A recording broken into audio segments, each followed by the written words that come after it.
اعوذ باللہ من الشیطان اللعین الرجیم بسم اللہ الرحمن الرحیم۔ السلام علیکم۔ اللہم صلی علی محمد وعلی محمد۔ حضرت ابراہیم علیہ السلام کی بت شکنی۔ حضرت ابراہیم علیہ السلام کا ایک چاچا تھا جس کا نام آزر تھا۔ یہ بت تراشا کرتا تھا اور بت فروشی کے لیے اپنے لڑکوں کو بازار بھیجا کرتا تھا۔ ایک روایت کے بنا پر حضرت ابراہیم علیہ السلام کے والد طارق جب انتقال کر گئے تو آزر نے آپ کی کفالت سنبھال لی۔ انہیں بھی اپنے لڑکوں کی طرح بت فروشی کے لیے بازار بھیجنا چاہا، مگر پہلے تو یہ راضی نہ ہوئے، لیکن حالات کی روشنی میں رضا دے دی۔ یہ بتوں کو بازار میں لے جاتے تھے اور بڑے بت کی کمر میں رسی باندھ کر اسے گھسیٹتے تھے اور آواز لگاتے تھے کہ ہے کوئی ایسا جو اس قسم کے بت کو خریدے، جو نہ نفع پہنچا سکتا ہے نہ نقصان۔ ان کی اس ترکیب سے بتوں کی بکری کم ہو گئی۔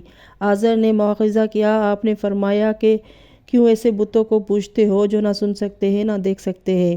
چاچا، ان کی پرستش چھوڑ دو اور خدا واحد کی عبادت کرو۔ اس مقصد کے پیش نظر حضرت ابراہیم علیہ السلام برابر جدوجہد کرتے رہے اور موقع تلاش فرماتے رہے، یہاں تک کہ سال کا وہ اہم دن آ گیا جسے وہ لوگ یوم عید قرار دیتے تھے۔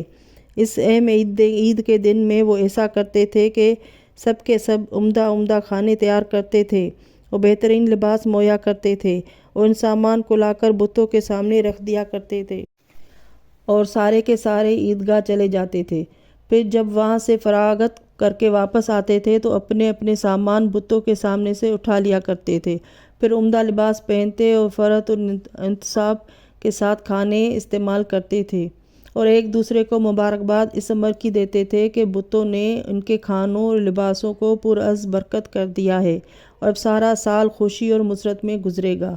معالم تنزیل میں ہے کہ اس بت خانے میں جو بت نصب تھے ان میں بعض وہ تھے جو چاندی کے بنے ہوئے تھے، بعض وہ تھے جو لوہے کے تھے، بعض پتھر اور لکڑی کے تھے، اور تفسیر تیسر میں ہے کہ وہاں جو بت تھے ان کی تعداد 90 تھی اور وہ سب اعلیٰ درجے کے بنے ہوئے تھے۔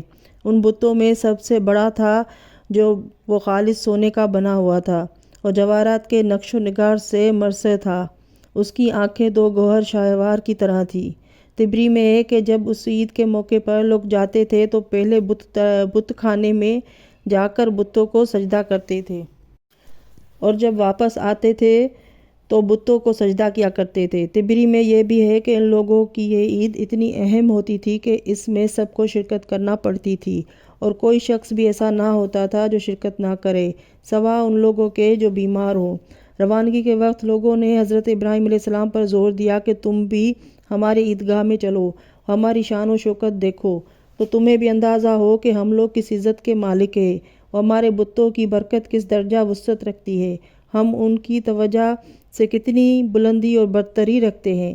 حضرت ابراہیم علیہ السلام نے یہ سن کر آسمان کی طرف دیکھا اور نجوم پر نظر دوڑائی اور فرمایا، انی سقیموں میں بیمار ہوں، یعنی مجھے ذبح عظیم واقعہ کربلا کا دکھ ہے، اور جسے اس آنے والے عظیم واقعہ کا دکھ ہو وہ کسی شادی اور خوشی میں شرکت نہیں کر سکتا۔ ایک روایت میں ہے کہ حضرت ابراہیم علیہ السلام جب جانے پر تیار نہ ہوئے تو آزر نے زور دیا۔ حضرت ابراہیم علیہ السلام نے فرمایا، بہتر ہے میں بھی چلتا ہوں۔ چنانچہ کچھ دور ہی گئے تھے کہ پاؤں میں ٹھوکر لگی، آپ گر کر تڑپنے لگے۔ وقال انی سقیم، اور فرمایا کہ اب تم لوگ چلے جاؤ، میں نہیں جا سکتا کیونکہ میں بیمار ہوں، میرے پاؤں میں شدید درد ہے۔ یہ سن کر وہ لوگ ان کو تڑپتا ہوا چھوڑ کر چلے گئے۔ حضرت ابراہیم علیہ السلام نے فرمایا، جاؤ، جب لوگوں کو لے آؤ تو تمہیں اپنے خداؤں کا حشر معلوم ہوگا۔ حضرت ابراہیم علیہ السلام کی یہ بات ایک شخص نے سن لی اور آخر میں اسی شخص نے حضرت ابراہیم علیہ السلام کے خلاف انہی جملوں کو دہرا کر گواہی دی تھی، جس کے نتیجے میں حضرت ابراہیم علیہ السلام کو آگ میں ڈالا گیا۔ الغرض وہ لوگ عیدگاہ کی طرف چلے گئے۔ حضرت ابراہیم علیہ السلام ان کے بت خانے میں پہنچے اور جا کر بطور استہزاء ان بتوں سے کہا کہ تمہارے سامنے جو یہ کھانے رکھے ہیں انہیں کھاتے کیوں نہیں ہو؟ پھر اس کے بعد ایک مضبوط تیشے کے ذریعے سے تمام بتوں کو چکنا چور کر ڈالا، البتہ اس بت کو باقی رکھا جو ان میں سب سے بڑا تھا۔ جب سب کو توڑ چکے تو اس تیشے کو بڑے بت کے گلے میں ایک رسی باندھ کر ڈال دیا، وہاں سے چل کھڑے ہوئے۔ امام جعفر صادق علیہ السلام فرماتے ہیں کہ حضرت ابراہیم علیہ السلام نے جس دن بت شکنی کی تھی وہ نوروز کا دن تھا۔ حیات القلوب جلد 1 میں ہے۔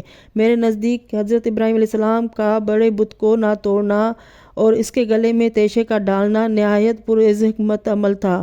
حضرت نے سوچا ہوگا کہ یہ لوگ واپس آئیں گے اور اپنے پتھر کے خداؤں کو مٹی میں ملا ہوا دیکھیں گے تو بڑے بت سے بدظن ہوں گے اور سمجھ لیں گے کہ اگر ان میں مدافعت کی طاقت ہوتی تو یہ ضرور دیگر بتوں کو جو اس سے چھوٹے تھے بچا لیتا۔ اللہم صلی علی محمد وآل محمد۔ ناظرین، میری ویڈیو اچھی لگے تو لائک اور سبسکرائب کر لیں۔ اگلی ویڈیو تک کے لیے اللہ حافظ۔